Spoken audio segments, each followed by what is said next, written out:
All right, we're back at it. The Knight in the Rusty Armor. I'm going to read chapter 6. There's only 2 chapters left, and this is the knight getting to the final castle where he's going to slay a dragon. All right, so here we go. Chapter 6. The Castle of Will and Daring. By dawn of the next day, they came to the final castle. It was taller than the previous 2, and its walls thicker. Confident that he would soon pass through this castle as well, the knight and the animal started across the drawbridge. When they were halfway across, however, the door flew open and outwalked a huge, menacing, fire-breathing dragon, glittering with shiny green scales. The knight stopped in shock. He had seen some dragons in his time, but this one beat them all. It was enormous, and flames didn't just come out of his mouth like any run-of-the-mill dragon. They came also out of his eyes and ears. What was more, the flames were blue, which meant that this dragon had a high butane content. The knight reached for his sword, then realized that he didn't have it. In a trembling voice, he called upon Merlin for help. To his dismay, the magician didn't appear. "Why doesn't he come?" he asked Squirrel and Rebecca as he dodged a jet of blue flame from the monster. Squirrel replied, "I don't know. He's usually pretty reliable." Rebecca, sitting on the knight's shoulder, cocked her head, listened attentively. "From what I can pick up, Merlin's in Paris attending a magician's conference." "I'll bet that's what he's doing," said the knight sarcastically. He was very upset with Merlin because the wise man had promised him there wouldn't be any dragons on the path of truth. "He meant ordinary dragons," roared the monster in a voice that shook the trees and nearly knocked Rebecca off the knight's shoulder. The situation looked grave. A dragon who could read minds was the worst kind. But somehow the knight forced himself to stop trembling, and then in the strongest, loudest voice he could command, he shouted, "Get out of my way, you oversized Bunsen burner." The dragon snorted, sending fire in all directions. Pretty tough talk from a scaredy cat. The knight, not knowing what to do next, decided to stall for time. "What are you doing in the castle of Will and Daring? Could you think of a better place for me to live? I'm the dragon of fear and doubt." The knight had to admit that this was indeed a very effective dragon, because fear and doubt were precisely what he was feeling at that moment. The dragon bellowed again, "I'm here to knock off all you smart Alecs who think you can lick anybody just because you've been through the castle of knowledge."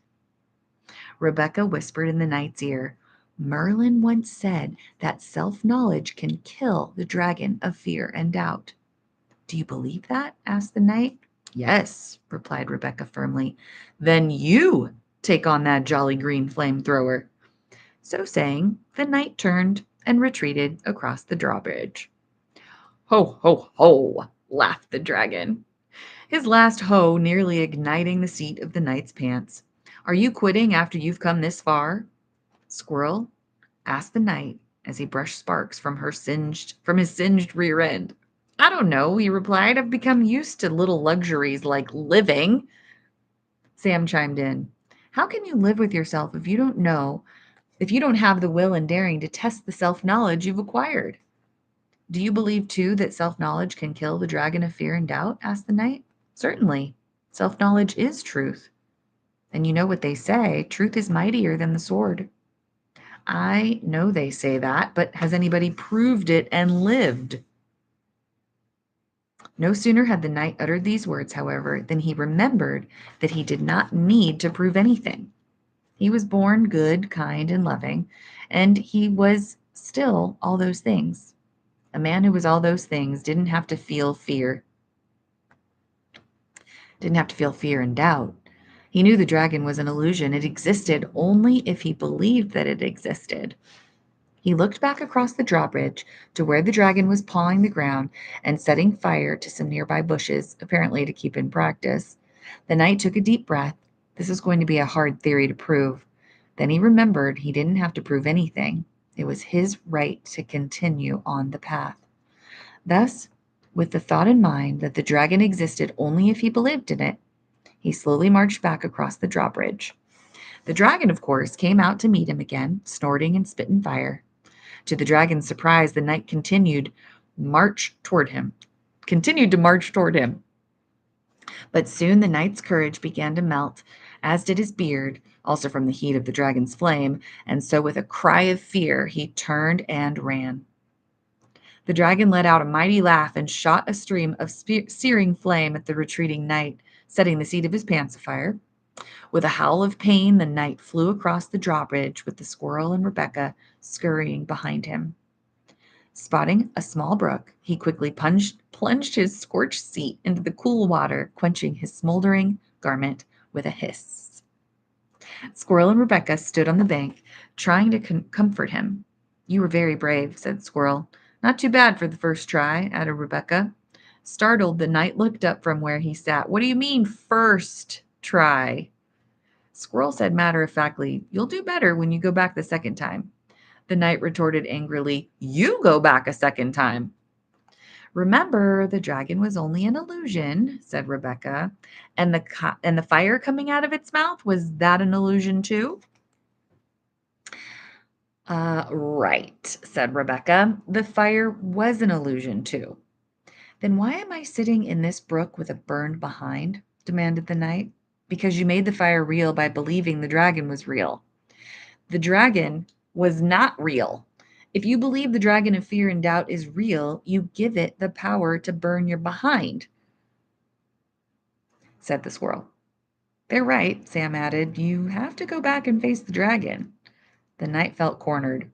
It was 3 against 1, or rather it was 2.5 against a half, for half of him agreed with Squirrel and Rebecca, and the other half wanted to stay in this brook. As the knight grappled with his flagging courage, he heard Sam say, "God gave man courage. Courage gives God to man." "That all sounds very nice, but I'd much rather just sit here in the brook." "Look," Sam replied, "if you face the dragon, there's a chance it will destroy you. But if you don't face it, it will surely destroy you." The knight remembered the wise words spoken to him by a dear friend in days past. Decisions are simple when there's no alternative. That was indeed his situation now.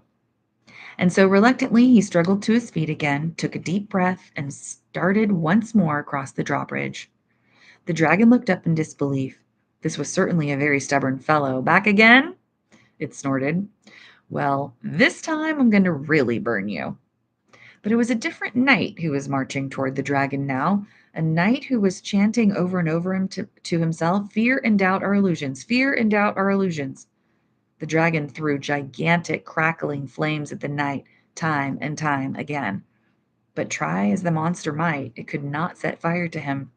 The dragon was puzzled, and knowing that it had lost its power because the knight no longer believed in it. As the night continued to approach, the dragon became smaller and smaller, until finally it was no bigger than a frog. The flame extinguished. It then began to spit small seeds at the knight. But these seeds of doubt didn't work either. As the knight continued to advance determinedly, the dragon became still smaller. "I have won," shouted the knight victoriously. "The dragon could barely speak. Perhaps this time.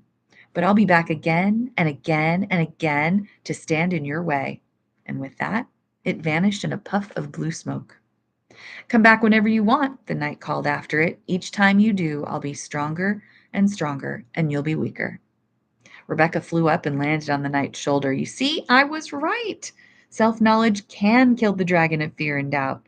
For the first time, the knight no longer felt inferior to Rebecca. She could say it, but he believed it. He couldn't resist asking her, "Then how come you didn't walk up to the dragon with me?" Rebecca fluffed her feathers huffily. "It's your trip." Amused, the knight turned to open the door of the castle of Will and Daring.